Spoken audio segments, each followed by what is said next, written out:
નમસ્કાર. વેબિનારમાં જોડાનાર દરેકનું સ્વાગત છે. આજે ગિરનારી મંડળનો 467મો વેબિનાર છે. વક્તા છે જૂનાગઢના શ્રી દિનેશભાઈ વી ખાંટ સાહેબ, જેઓ આપણને સ્વર વિજ્ઞાન અને નાડી વિજ્ઞાન ભાગ 6 એટલે સ્વર વિજ્ઞાન અને નાડી વિશે માહિતી આપશે. તો શ્રી દિનેશભાઈ બી ખાંટ સાહેબની વિનંતી કે તેઓ પોતાનું વક્તવ્ય હવે શરૂ કરી શકે છે. નમસ્કાર સર. જય ધન્વંતરી.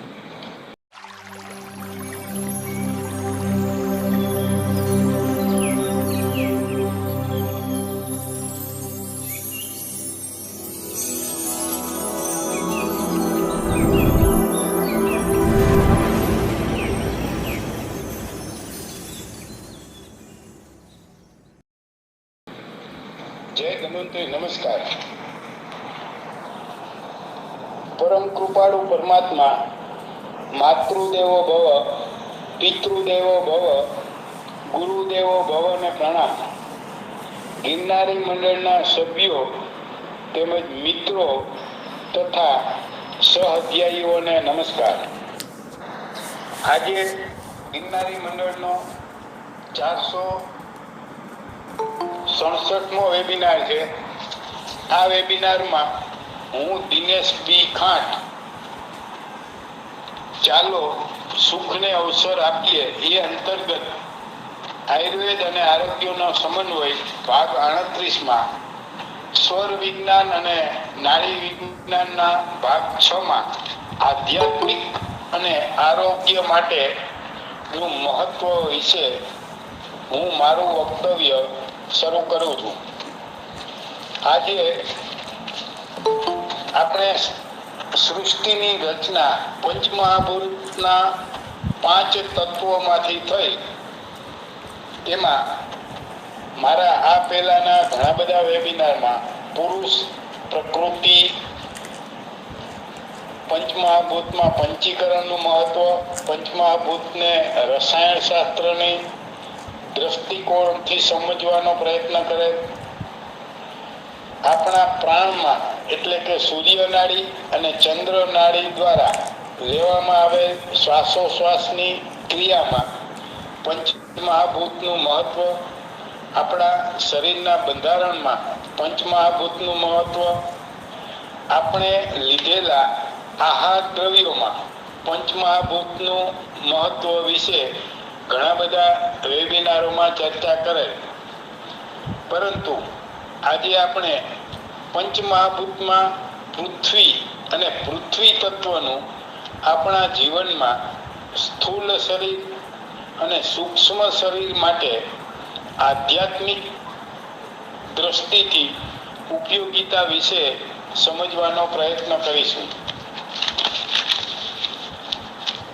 આ સૃષ્ટિની ઉત્પત્તિ સંબંધિત ભારતીય સંસ્કૃતિના પ્રાચીન ઋષિ મુનિઓની સાંખ્ય મત અનુસાર પંચભૌતિક પ્રક્રિયાથી પૃથ્વીની ઉત્પત્તિ થયેલ અને આ પૃથ્વી ઉપરની જીવ સૃષ્ટિ પણ પંચમહાભૂતથી ઉત્પન્ન થયેલ. આ પંચમહાભૂતમાં સૌ પ્રથમ આકાશ તત્વ ઉત્પન્ન શબ્દ રૂપે થયેલ. આ આકાશ તત્વમાંથી વાયુ તત્વ ઉત્પન્ન થયું, જે સ્પર્શ રૂપે બન્યું. આથી વાયુ તત્વમાં આકાશ તત્વ તથા વાયુ તત્વ એટલે કે શબ્દ અને સ્પર્શ બન્યો. આ વાયુ તત્વમાંથી અગ્નિ એટલે કે તેજ તત્વ રૂપ સ્વરૂપે ઉત્પન્ન થયેલ, જે આકાશ તત્વ, વાયુ તત્વ અને અગ્નિ તત્વ એટલે કે શબ્દ, સ્પર્શ અને રૂપ બન્યું. આ અગ્નિ તત્વમાંથી જળ તત્વ રસ સ્વરૂપે ઉત્પન્ન થયેલ. આ રસ તત્વમાં આકાશ તત્વ, વાયુ તત્વ, અગ્નિ તત્વ અને જળ તત્વ એટલે કે શબ્દ, સ્પર્શ, રૂપ અને રસ સ્વરૂપે ઉત્પન્ન થયું. આ જળ તત્વમાંથી પૃથ્વી તત્વ ગંધ સ્વરૂપે ઉત્પન્ન થયું, જે આકાશ તત્વ, વાયુ તત્વ, અગ્નિ તત્વ, જળ તત્વ અને પૃથ્વી તત્વ એટલે કે શબ્દ, સ્પર્શ, રૂપ, રસ અને ગંધ સ્વરૂપે ઉત્પન્ન થયેલ. પંચમહાભૂતમાંથી સૃષ્ટિ ઉત્પન્ન થઈ. આ પંચમહાભૂતમાં પૃથ્વી અને પૃથ્વી તત્વને ઊંડાણપૂર્વક સમજવાનો પ્રયત્ન કરીએ. પૃથ્વીને આધુનિક વિજ્ઞાનની દ્રષ્ટિએ થોડું સમજીએ કે જે આપણે સૌ આપણા ભણતરમાં અભ્યાસક્રમમાં ભણી ગયા છીએ, છતાં પણ થોડું આપણે એને યાદ કરીએ. જેમ કે પૃથ્વી સૂર્યમાંથી છૂટું પડેલો ગ્રહ છે. પૃથ્વી સૌરમંડળનો જમીન ધરાવતો મોટો ગ્રહ છે. પૃથ્વીની ઉત્પત્તિ 5.54 અબજ વર્ષ પહેલા થઈ હતી. પૃથ્વીના ચુંબકીય ક્ષેત્રને કારણે સૂર્ય તથા ચંદ્રના કિરણો દ્વારા તાપમાનને સપ્રમાણ રાખે છે. પૃથ્વીની સપાટીમાં આશરે 71% ખારું પાણી છે. પૃથ્વી પોતાની ધરી ઉપર ભ્રમણ કરતા 1 દિવસ લાગે છે, એટલે કે 1 દિવસ અને રાત્રિ મળી 24 કલાક લાગે છે. પૃથ્વીને સૂર્યની આસપાસ ફરતે ભ્રમણ કરવા માટે 1 વર્ષનો સમય એટલે કે 365.26 દિવસ લાગે છે. પૃથ્વી 23.4 અંશના ખૂણે નમેલી છે, જેને કારણે જુદી જુદી ઋતુઓમાં સમયાંતરે ફેરફાર થાય છે અને આથી જ વારંવાર વાતાવરણ બદલાય છે. પૃથ્વીના રાસાયણિક બંધારણમાં મુખ્યત્વે આયર્ન તત્વ છે કે જે આશરે 32% છે. ઓક્સિજન તત્વ આશરે 30% છે. સિલિકા તત્વ આશરે 15% છે.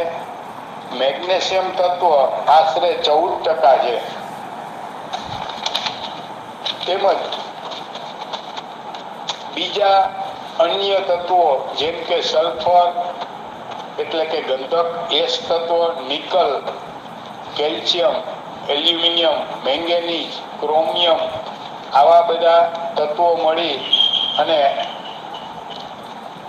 ઓછી માત્રામાં ઘણા બધા તત્વો છે. આ ઉપરાંત પૃથ્વીના પેટાળમાંથી carbon, hydrogen, oxygen, chlorine, sulphur તત્વોથી બનતા ખનિજ તેલ એટલે કે પેટ્રોલિયમ પ્રોડક્ટ, કુદરતી વાયુ મળી આવે છે.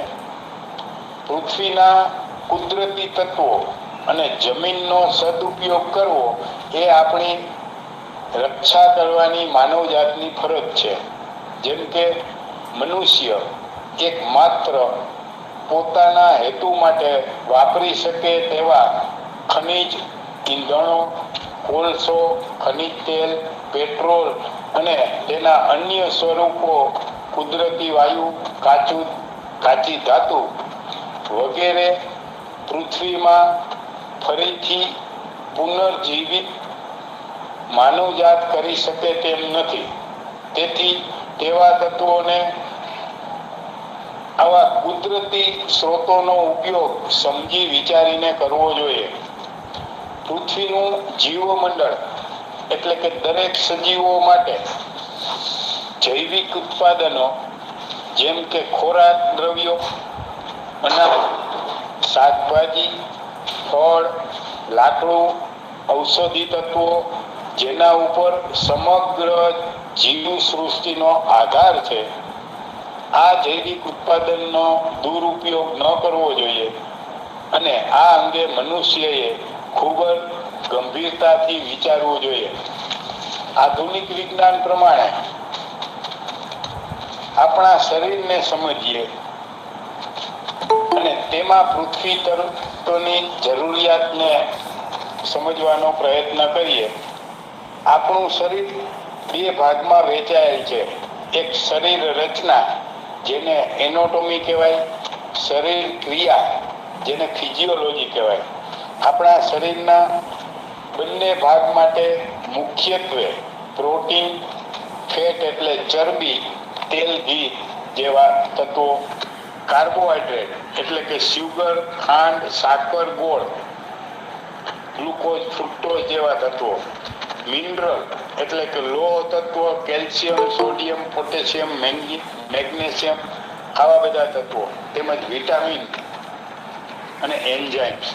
આ બધા તત્વોથી આપણું સ્થૂળ શરીર બને છે અને તેના સંચાલન માટે જરૂરી ઉર્જા રસાયણના રૂપમાં મળે છે. આ બધી વસ્તુ આપણને ખોરાક, આહાર દ્રવ્યોમાંથી કુદરતી રીતે મળે છે અને તેને માટે આપણે પૃથ્વીને આભારી છીએ. આવી જ રીતે સમગ્ર સૃષ્ટિના સજીવો પોતાના દેહધાર્મિક ક્રિયા માટે પૃથ્વીને આભારી છે અને સમગ્ર જીવ સૃષ્ટિને પોષણ આપનાર પૃથ્વી છે, તેથી આપણે તેને ધરતી માતા તરીકે કહીએ છીએ. સાંખ્ય દર્શન પ્રમાણે પૃથ્વીની અગત્યતા. બ્રહ્માએ સૃષ્ટિની ઉત્પત્તિ કરી અને તેમાં પુરુષ અને પ્રકૃતિ ના સંયોગથી 25 તત્વોની વાત કરેલ. આ અંગે થોડું સમજીએ. બ્રહ્મા એટલે પરમાત્મા, સર્જન કરનાર. પુરુષ એટલે આત્મા, જીવાત્મા, ચેતન તત્વ. પ્રકૃતિ અવ્યક્ત તત્વ છે, જે સત્વ, રજસ અને તમસ સ્વરૂપે હોય છે. મહત તત્વ, બુદ્ધિ તત્વ કહેવામાં આવે છે. અહંકાર એટલે ઈગો તત્વ. આ 4 તત્વો તેમજ 11 ઇન્દ્રિયો કે જેમાં 5 જ્ઞાનેન્દ્રિય, આંખ, કાન, નાક, જીભ અને ત્વચા. 5 કર્મેન્દ્રિય, હાથ, પગ, ગુદા, શિશ્ન અને વાણી. 1 ઉભયેન્દ્રિય એટલે મન. આ 11 તત્વો તેમજ 5 તન્માત્રાઓ, ગંધ, રસ, રૂપ, સ્પર્શ અને શબ્દ. 5 મહાભૂત, પૃથ્વી, જળ, અગ્નિ, વાયુ અને આકાશ. આમ આ 25 તત્વો ની પુરુષ અને પ્રકૃતિની ઉત્પત્તિ. આ પુરુષ અને પ્રકૃતિમાં પણ પંચ મહાભૂત છે અને આ અંગે આપણા રામાયણ, ગીતા, વેદ, ઉપનિષદ, પુરાણોમાં ખૂબ જ ઊંડાણપૂર્વક વર્ણન કરેલ છે અને પૃથ્વીની અગત્યતા બતાવેલ છે. હવે જોઈએ આપણે આયુર્વેદ શાસ્ત્ર પ્રમાણે પંચ મહાભૂત અને તેમાં પૃથ્વી તત્વની અગત્યતા વિશે સમજીએ. આપણું શરીર પંચ મહાભૂતનું બનેલું છે. આ પંચ મહાભૂતનું પ્રમાણ શરીરમાં પંચીકરણ પ્રમાણે તેનું પ્રમાણ જળવાવું જોઈએ. આ પંચીકરણ એટલે પંચ મહાભૂત જે પદાર્થ છે તેમાં દાખલા તરીકે પૃથ્વી તત્વ જેમાં મુખ્ય હોય ત્યારે પૃથ્વી તત્વ 50% અને અન્ય 4 ભૂત એટલે કે જળ, અગ્નિ, વાયુ અને આકાશ તત્વ સમપ્રમાણમાં એટલે કે 12.5% ના પ્રમાણમાં હોય. આ પૃથ્વી તત્વ પ્રધાન હોય ત્યારે છે. તેવી જ રીતે જ્યારે જળ તત્વ પ્રધાન હોય ત્યારે 50% જળ તત્વ અને બાકીના 4 12.5 ના ગુણાંકમાં હોય. તો આ પંચીકરણ છે અને આના માટે પણ આ પહેલાના ઘણા બધા વેબિનારમાં આપણે પંચીકરણ વિશે સ્પેશિયલ વેબિનાર કરેલ અને તેમાં આહાર દ્રવ્યો અને ઔષધિ દ્રવ્યો થી રોગોની સારવાર કરવા માટે મહત્વ સમજેલ. આ આહાર દ્રવ્યો એટલે કે ઔષધિ દ્રવ્યોમાં પણ પૃથ્વી તત્વનું ખૂબ જ મહત્વ છે. જેમ કે આપણા આહાર દ્રવ્યો અને ઔષધિ દ્રવ્યોમાં 6 રસ હોય છે. જેમ કે તીખો એટલે કટુ, કડવો એટલે તિક્ત, ગળ્યો એટલે મધુર, તુરો એટલે કસાય, ખારો એટલે લવણ અને ખાટો એટલે અમ્લ. આ 6 રસમાં મધુર એટલે ગળ્યા રસમાં પૃથ્વી તત્વ અને જળ તત્વની પ્રધાનતા હોય છે. કડવા રસમાં પૃથ્વી અને વાયુ તત્વની પ્રધાનતા હોય છે. આવી જ રીતે 6 રસમાં પંચમહાભૂતનું પ્રમાણ હોય છે. આપણા શરીરની 7 ધાતુ રસ, રક્ત, માંસ, મેદ, અસ્થિ, મજ્જા અને શુક્ર એટલે વીર્ય. આ 7 ધાતુઓમાં અસ્થિ ધાતુમાં સૌથી વધારે પૃથ્વી તત્વ હોય છે.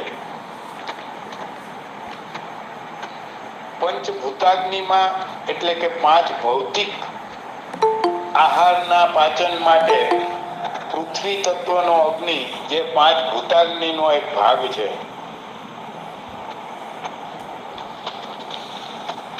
યોગ અને નેચરોપેથીથી આપણે પૃથ્વી તત્વનું મહત્વ સમજીએ. જેમ કે યોગમાં પૃથ્વી મુદ્રા તેમજ આસન એટલે સુખાસન, પદ્માસન વગેરે આપણે યોગ અને આસનમાં હોય છે. પૃથ્વી મુદ્રાથી લોહીનું પરિભ્રમણ બરાબર થાય છે. પૃથ્વી મુદ્રાથી શરીરની ચયાપચયની ક્રિયાનો વેગ મળે છે. પૃથ્વી મુદ્રાથી ખરતા વાળના રોગોમાં ફાયદો થાય છે. પૃથ્વી મુદ્રાથી હાડકા, સ્નાયુઓ મજબૂત થાય છે. પૃથ્વી મુદ્રાથી કબજિયાત, મળ મૂત્રના રોગોમાં ફાયદો થાય છે. આ યોગની અંદર પણ પૃથ્વી તત્વનું મહત્વ ઘણું બધું છે. તેવી જ રીતે નેચરોપેથીમાં મળ થેરાપીનું મહત્વ ઘણું છે. જેમ કે ચામડીના રોગોમાં જુદા જુદા રોગો પ્રમાણે જુદી જુદી માટીનો આખા શરીરે લેપ કરવામાં આવે છે. આ માટીના પ્રકાર પ્રમાણે જેમ કે સફેદ માટી, કાળી માટી, ગોરાળુ માટી, ચીકણી માટી વગેરે જુદા જુદા ચામડીના રોગોમાં વપરાય છે. પેટના રોગોમાં અને કમર અને કરોડરજ્જુના રોગોમાં માટીના પેડ બનાવી પેટ ઉપર અથવા મણકાની કરોડરજ્જુની સારવાર માટે જુદા જુદી જગ્યાએ માટીના પેડ મૂકવામાં આવે છે. કોઈ પણ જીવજંતુ કરડી ગયું હોય તો તેના ઉપર માટીનો લેપ કરવામાં આવે છે. આ નેચરોપેથી પ્રમાણે પણ આપણા પૃથ્વી તત્વનું મહત્વ ઘણું બધું છે. આધ્યાત્મિક દ્રષ્ટિએ દેવોના દેવ મહાદેવ 12 જ્યોતિર્લિંગ અને એ સિવાય શિવાલયોને પંચમહાભૂત સાથે થોડો સમજવાનો પ્રયત્ન કરીએ. જેમ કે માનવ સ્થાપિત પંચમહાભૂત પ્રમાણે શિવ મંદિરને યાદ કરીએ. ભારત દેશની ભૂમિ વિશ્વની સૌથી પવિત્ર ભૂમિ છે. આ સૃષ્ટિનું નિર્માણ પંચમહાભૂતના તત્વોથી થયેલ છે અને આ પંચમહાભૂતના ભગવાન શિવજીની પૂજા પણ પંચમહાભૂત પ્રમાણે કરવામાં આવે છે. જેમ કે એકમ્બરેશ્વર મહાદેવ જે કાંચીપુર શહેર તામિલનાડુમાં આવેલ છે. અહીં પૃથ્વી તત્વ સ્વરૂપે શિવજી બિરાજમાન છે. આ મંદિર 172 ફૂટ ઊંચું છે અને 25 એકરમાં ફેલાયેલ છે. જંબુકેશ્વર મહાદેવ તિરુવનાઈ કવલ શહેર છે અને તિરુચિરાપલ્લી જિલ્લામાં તામિલનાડુમાં આવેલ છે. આ મંદિરનું મહત્વ જળ તત્વ સ્વરૂપે શિવજી બિરાજમાન છે અને તેનું અભિષેક પણ તે પ્રમાણે કરવામાં આવે છે. અરુણાચલેશ્વર મહાદેવ એ અન્નામલાઈ પર્વત ઉપર છે, જે તિરુવનમલાઈ જિલ્લામાં અને તામિલનાડુમાં આવેલ છે. આ મંદિરમાં અગ્નિ તત્વ સ્વરૂપે બિરાજમાન છે. શ્રીકાલ હસ્તેશ્વર મહાદેવ એ કાલહસ્તી શહેરમાં તિરુપતિ જિલ્લામાં આંધ્રપ્રદેશમાં આવેલ છે. આ મંદિરનું મહત્વ વાયુ તત્વ સ્વરૂપે શિવજી બિરાજમાન છે. ત્યાર પછી નટરાજ મંદિર ચિદમ્બર શહેર અને કુડલોર જિલ્લો તામિલનાડુમાં. આ મંદિરનું મહત્વ આકાશ તત્વ સ્વરૂપે શિવજી બિરાજમાન છે અને આ પંચમહાભૂત પ્રમાણે મંદિરો આવેલા છે. તેવી જ રીતે 12 જ્યોતિર્લિંગ છે કે જેમાં સોમનાથ મહાદેવ જળ તત્વ સાથે જોડાયેલ છે. જેમ કે સોમનાથ મહાદેવ ના શિવલિંગની સ્થાપના ચંદ્રદેવે કરી હતી અને ચંદ્ર જળ તત્વના દેવ છે. આથી સોમનાથ મહાદેવનું મહત્વ જળ તત્વ સાથે છે. તેવી જ રીતે મહાકાલેશ્વર મહાદેવ ઉજ્જૈન જે અગ્નિ તત્વ સાથે છે, કારણ કે મહાકાલેશ્વરની પૂજા ભસ્મ એટલે ભભૂતિથી કરવામાં આવે છે અને આ ભસ્મ અગ્નિ તત્વ છે. આથી મહાકાલેશ્વરનું મંદિર અગ્નિ તત્વ સાથે જોડાયેલ છે. આવી જ રીતે માનસરોવર અને કૈલાસ પર્વતમાં શિવજી બિરાજમાન છે એ વાયુ તત્વ સાથે જોડાયેલ છે. તેવી જ રીતે કેદારનાથ જે ઉત્તરાખંડમાં આવેલ છે. કેદારનાથમાં શિવજીનું રુદ્ર સ્વરૂપ છે અને આ નટરાજ સ્વરૂપ છે. આવા આજુબાજુમાં નાના મોટા 5 કેદારનાથ છે અને આ રુદ્રપ્રયાગ જિલ્લામાં આવેલ છે અને આ આકાશ તત્વ સાથે સંબંધ ધરાવે છે. તેવી જ રીતે રામેશ્વર તામિલનાડુ કે ની સ્થાપના શ્રી રામ ભગવાને રેતીમાંથી કરેલ હતી, જેને વેરુ શબ્દ વાપરેલ છે અને આ વેરુ એટલે રેતીમાંથી બનાવેલ શિવલિંગ જેને પૃથ્વી તત્વ સાથે સંબંધ છે. તો આ આપણા જે જ્યોતિર્લિંગો છે અને માનવ સ્થાપિત પંચમહાભૂત પ્રમાણેના શિવલિંગો આવેલા છે. આ પંચમહાભૂત વિશે આપણે જુદી જુદી રીતે જાણવાનો પ્રયત્ન કરેલ. હવે આપણે મુખ્ય વિષય છે પૃથ્વી અને પૃથ્વી તત્વનું આધ્યાત્મિક દ્રષ્ટિએ મહત્વ અને આપણા જીવનમાં તેની અગત્યતા વિશે ઊંડાણપૂર્વક સમજવાનો પ્રયત્ન કરશું. આ પૃથ્વી તત્વને આપણા 7 ચક્રો, પોરા અને સ્વર વિજ્ઞાન તથા નાડી વિજ્ઞાનથી સમજવાનો પ્રયત્ન કરીએ તો પૃથ્વીના જુદા જુદા નામને ઓળખીએ. જેમ કે પૃથ્વીના જુદા જુદા નામ ધરતી, ધરા, ધારિણી, ધરણી, ધરિત્રી, વસુંધરા, વસુધા, વસુમતી, વિશ્વંભરા, ભૂમિ, ભૂમકા, ભૂલોક, ભોય, ભૃપુષ્ઠ, ભૂતળ, અવની, અચલા, क्षिति, मेदिनी, प्रथमी, ईला અને રત્નાગર્ભા આવા પૃથ્વીના જુદા જુદા નામ છે. પૃથ્વીના મુખ્ય ઉપયોગ પ્રમાણે 3 પ્રકાર છે. શરીર રૂપી પૃથ્વી, સજીવ સૃષ્ટિ એટલે કે વનસ્પતિ, જીવજંતુ, પશુ પક્ષી, પ્રાણીઓ અને મનુષ્યના શરીરરૂપી પૃથ્વી તત્વ છે. આ શરીરરૂપી પૃથ્વી તત્વ જીવાત્માના ભોગ માટે સ્થાન છે. ઇન્દ્રિય રૂપી પૃથ્વી તત્વ ગંધને ગ્રહણ કરનાર ઘ્રાણેન્દ્રિય રૂપી પૃથ્વી કે જે આત્માને ગંધ જ્ઞાન કરાવે છે, તેથી તેને ઇન્દ્રિય રૂપી પૃથ્વી કહેવામાં આવે છે. વિષય રૂપી પૃથ્વી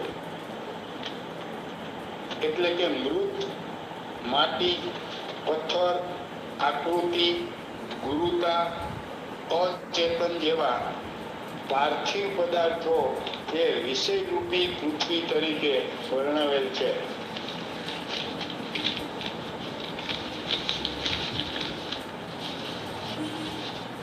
ત્યારબાદ આ સૃષ્ટિ ઉપર જે સજીવ સૃષ્ટિ છે તેમાં દરેક જીવને સ્થૂળ શરીર તો હોય જ છે, પરંતુ મનુષ્ય એક જીવ એવો છે કે જેને કુદરતે વિશેષ રૂપથી સૂક્ષ્મ શરીરની વિવિધતા આપેલ છે અને આ સૂક્ષ્મ શરીર સાથે મહત તત્વ એટલે કે બુદ્ધિ તત્વ અને મન આપેલ છે.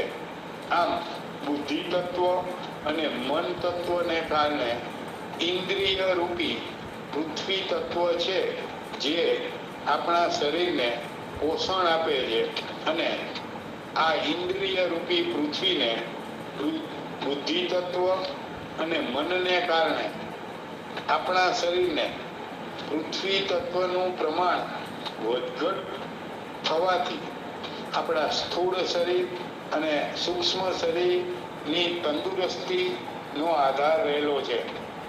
આ પૃથ્વી તત્વનું વધઘટ થવાથી રોગો ઉત્પન્ન થાય છે. હવે આપણે 7 ચક્રમાં પૃથ્વી તત્વ અને તેનું આધ્યાત્મિક અને આરોગ્ય માટે મહત્વ સમજવાનો પ્રયત્ન કરીએ. 7 ચક્ર કે જે ઉર્જા કેન્દ્ર, પ્રાણ ઉર્જા કેન્દ્ર કહેવામાં આવે છે, આ 7 ચક્રોમાંથી ઉત્પન્ન થતા તરંગોને કારણે આપણો ઓરા એટલે કે આભા મંડળ બને છે. જેમ કે 7 ચક્ર મૂલાધાર ચક્ર, સ્વાધિષ્ઠાન ચક્ર, મણિપુર ચક્ર, અનાહત ચક્ર, વિશુદ્ધ ચક્ર, આજ્ઞા ચક્ર, સહસ્ત્રાર ચક્ર. તો આ 7 ચક્ર છે એના સ્થાન છે મૂલાધારનું કરોડરજ્જુ ના છેલ્લા હાડકા પાસે, સ્વાધિષ્ઠાનનું અંડકોષ અને જનનેન્દ્રિય પાસે, મણિપુરનું નાભી પાસે, અનાહતનું હૃદય પાસે, વિશુદ્ધનું ગળા અને ઉપલા તાળવા પાસે, આજ્ઞા ચક્ર કપાળના મધ્યમાં અને સહસ્ત્રાર ચક્ર માથાની ઉપરના ભાગે, જેમાં મૂલાધાર ચક્ર પૃથ્વી તત્વ સાથે જોડાયેલ છે, સ્વાધિષ્ઠાન ચક્ર જળ તત્વ સાથે, મણિપુર ચક્ર અગ્નિ તત્વ સાથે, અનાહત ચક્ર વાયુ તત્વ સાથે અને વિશુદ્ધ ચક્રથી ઉપર આકાશ તત્વ સાથે જોડાયેલ છે. આ 7 ચક્ર વિશે આ પહેલા એક ચક્ર ઉપર એક અલગથી વેબિનાર કરવામાં આવેલ છે અને એ 7 ચક્રના અલગ વેબિનાર નું રેકોર્ડિંગ યુટ્યુબમાં મૂકેલ છે. આપણે જ્યારે શ્વાસ લઈએ છીએ ત્યારે શ્વાસની સાથે પ્રાણ ઉર્જા આપણા શરીરમાં જમણી બાજુની નાસિકા દ્વારા એટલે કે પિંગળા નાડી કે જે સૂર્ય નાડી કહે છે, તેમજ ડાબી નાસિકા દ્વારા એટલે કે ઈડા નાડી જેને ચંદ્ર નાડી કહે છે, આમાં જ્યારે પ્રાણ ઉર્જા વહે છે એટલે કે બંને નાળીમાંથી વહેતો પ્રવાહ જ્યારે નીચે જાય છે અને ત્યારે સુષુમ્ણા નાળીમાંથી ઉપર જાય છે, આ બંનેની વચ્ચે જે કુંડલીની હોય છે અને એ દ્વારા આ સુષુમ્ણા નાળીમાંથી પ્રાણ ઉર્જાનો પ્રવાહ 7 ચક્રોમાં વિભાજિત થાય છે અને એ 7 ચક્રોમાંથી વિભાજિત થઈ અને એ 5 પ્રાણની અંદર વિભાજન થાય છે, જેમ કે અપાન વાયુ, વ્યાન વાયુ, સમાન વાયુ, પ્રાણવાયુ અને ઉદાન વાયુ. આ 5 વાયુમાં જ્યારે વિભાજન થાય છે, સાથે સાથે તેમાં પંચમહાભૂતના 5 તત્વોનું પણ વિભાજન થાય છે, જેમ કે અપાન વાયુ તો એ પૃથ્વી તત્વમાં, વ્યાન વાયુ જળ તત્વમાં, સમાન વાયુ અગ્નિ તત્વમાં, પ્રાણવાયુ વાયુ તત્વમાં, ઉદાન વાયુ આકાશ તત્વમાં. આ મૂલાધાર ચક્ર, સ્વાધિષ્ઠાન ચક્ર, મણિપુર, અનાહદ અને વિશુદ્ધ, આ 5 ચક્રમાંથી 5 વાયુનું વિભાજન થાય છે અને ત્યારથી આગળ ફરી પાછું ઉપપ્રાણમાં વિભાજન થાય છે, જેમ કે અપાન વાયુમાંથી કુર્મ વાયુમાં, વ્યાન વાયુમાંથી ધનંજય વાયુમાં, સમાન વાયુમાંથી કુર્કલ વાયુમાં, પ્રાણવાયુમાંથી નાગવાયુમાં અને ઉદાન વાયુમાંથી દેવદત્ત વાયુમાં. આ પ્રમાણે જે 5 ચક્રોમાં વિભાજિત થાય છે, તો પૃથ્વી તત્વ મૂલાધાર ચક્રમાંથી અપાન વાયુમાં અને અપાન વાયુમાંથી કુર્મ વાયુમાં વિભાજિત થાય છે અને આપને પૃથ્વી તત્વનું પોષણ મળે છે. હવે આપણે મૂલાધાર ચક્ર એટલે આધાર ચક્ર વિશે થોડું ઊંડાણપૂર્વક સમજીએ. મૂલાધાર ચક્રનું સ્થાન મળ દ્વાર અને જનેન્દ્રિયની વચ્ચે હોય છે. મૂલાધાર ચક્રનો રંગ લાલ છે કે જે શક્તિનું પ્રતીક કહેવાય છે. મૂલાધાર ચક્રનો આકાર ઉલટો ત્રિકોણાકાર છે, એટલે કે એક છેડો નીચે અને 2 છેડા ઉપર આવી રીતે ત્રિકોણ બને છે અને આ 3 ત્રિકોણના છેડા એ 3 નાડીનો નિર્દેશ કરે છે. મૂલાધાર ચક્રનું ફૂલ એટલે કે કમળ ના ફૂલનું 4 પાંખડી વાળું ફૂલ છે. આ 4 પાંખડી જે છે એ 4 દિશાની શક્તિ બતાવે છે. ત્યાર પછી મૂલાધાર ચક્રનું પ્રતીક છે એ 7 સૂંઢવાળા હાથીનું ચિત્ર છે. આ 7 સૂંઢ એટલે આપણી શરીરની 7 ધાતુ, જેમાં રસ, રક્ત, માંસ, મેદ, અસ્થિ, મજ્જા અને શુક્ર. તો આ 7 મૂલાધાર ચક્રમાંથી 7 ચક્રનો પ્રવાહ જે વહે છે અને છેલ્લે એ શુક્ર ધાતુમાં પરિણમે છે. આ મૂલાધાર ચક્રને કારણે છે. મૂલાધાર ચક્રના દેવતા છે ગણપતિ છે, આદ્ય દેવ બ્રહ્મા છે, દેવ છે પશુપતિનાથ એટલે મહાદેવ છે અને દેવી છે એ ડાકિની છે.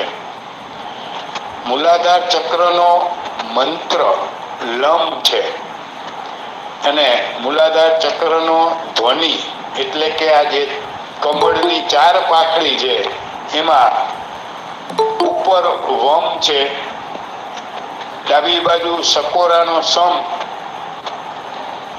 જમણી બાજુ સગડીનો સમ અને નીચે સફાડીયો સમ, આવી રીતે 4 અક્ષર વમ સમ સમ સમ છે.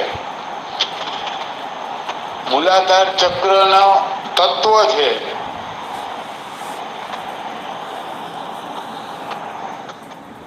એ પૃથ્વી તત્વ છે અને પૃથ્વી તત્વનો રંગ પીળો છે. પૃથ્વી તત્વની તન્માત્રા ગંધ છે. પૃથ્વી તત્વનો ગુણ ગુરુ ભારે કે જડતા છે. મૂલાધાર ચક્રને સંબંધ સમજીએ. મૂલાધાર ચક્રને અન્નમય કોષ, વ્યક્તિત્વ, ચારિત્ર, સંકલ્પ શક્તિ સાથે સંબંધ છે. તેમજ ઉદેન્દ્રિય અને જનેન્દ્રિય સાથે સીધો સંબંધ છે. મૂલાધાર ચક્રને યોગ મુદ્રા, પૃથ્વી મુદ્રા, પદ્માસન, સુખાસન સાથે સંબંધ છે. મૂલાધાર ચક્રને સૂર્ય નાડી અને ચંદ્ર નાડી સાથે સંબંધ છે. મૂલાધાર ચક્રને કુંડલીની સાથે સીધો સંબંધ છે. હવે આપણે પૃથ્વી તત્વને સ્વર વિજ્ઞાન અને નાડી વિજ્ઞાન પ્રમાણે સમજવાનો પ્રયત્ન કરીએ. સ્વરોદય શાસ્ત્ર એટલે કે તત્વજ્ઞાનની અનુભૂતિ પ્રતિપાદન કરે છે. સૃષ્ટિની ઉત્પત્તિ પંચમહાભૂત પૃથ્વી, જળ, તેજ, વાયુ અને આકાશ તત્વોથી થયેલ છે. આ પાંચ તત્વો પરમ તત્વ છે અને તેને પરબ્રહ્મ તત્વ પણ કહેવામાં આવે છે. ભૂલોકથી સત્યલોક પર્યંત સર્વલોકમાં સ્થિત છે. આથી જ કહેવામાં આવે છે યથા પિંડે તથા બ્રહ્માંડે, એટલે કે પિંડમાં જે છે એ બ્રહ્માંડમાં છે.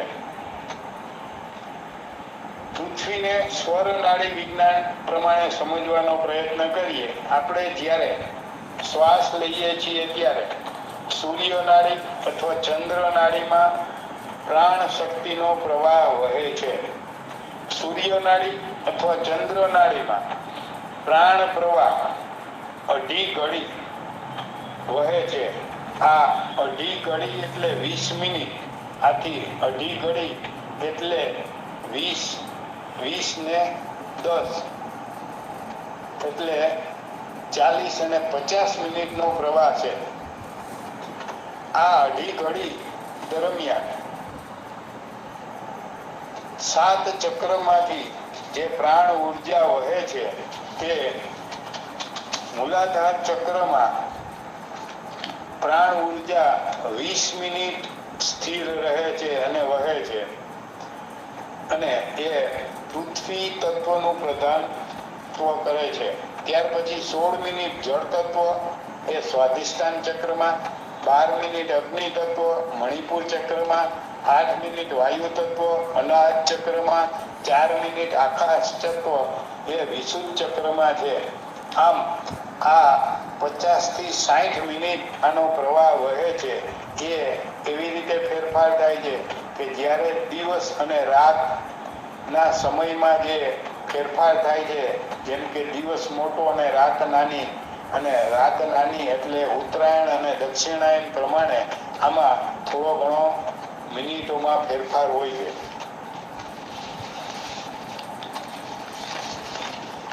પૃથ્વી તત્વને દિશા સાથે સંબંધ છે. એટલે કે દક્ષિણ દિશા ઈ વાસ્તુશાસ્ત્ર પ્રમાણે પણ પૃથ્વી તત્વની દિશા છે અને નૈઋત્ય ખૂણો જે છે એ પણ પૃથ્વી તત્વને સાથે સંબંધ છે.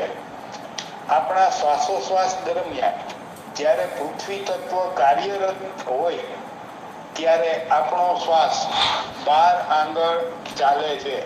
આપણી નાસિકામાં જે શ્વાસોશ્વાસની ક્રિયા થાય છે એ 12 આંગળ એટલે લગભગ 5 થી 6 ઇંચ જેટલો પ્રવાહ ચાલે છે શ્વાસોશ્વાસમાં.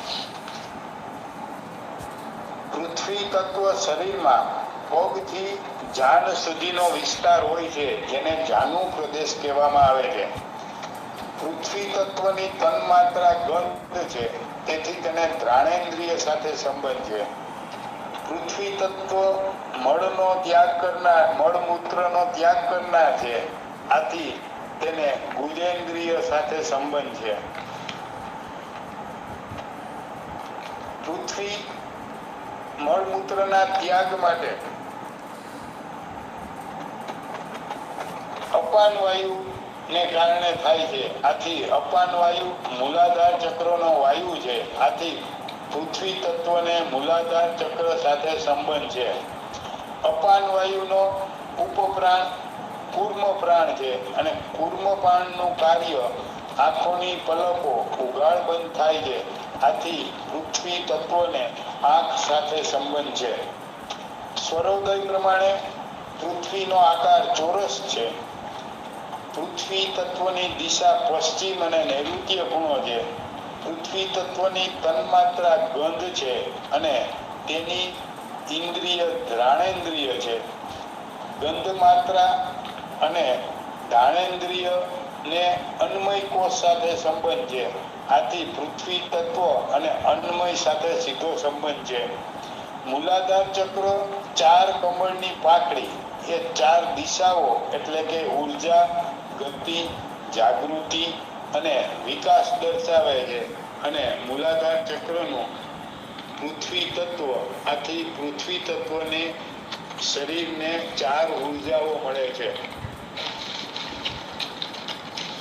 શરીરની ઉર્જાને ગતિમાં રાખે છે અને સૂક્ષ્મ શરીરની જાગૃતતા આવવાથી વિકાસ થાય છે. આ વિકાસ થવાથી ચિંતા ઓછી થાય છે, શાંતિ થાય છે, સંતોષ અને સલામતી અનુભવાય છે અને સુરક્ષાનો અહેસાસ થવાથી આત્મવિશ્વાસ વધે છે. આત્મવિશ્વાસ વધવાથી હકારાત્મકતા આવે છે અને હકારાત્મકતા વધવાથી વ્યક્તિત્વ વિકાસ એટલે કે પર્સનાલિટી વધે છે અને વ્યક્તિત્વ વિકાસ વધવાથી આપણો ઓરા શુદ્ધ થાય છે અને ઓરા શુદ્ધ થવાથી મૂલાધાર ચક્ર અને પૃથ્વી તત્વને સમાન રાખે છે.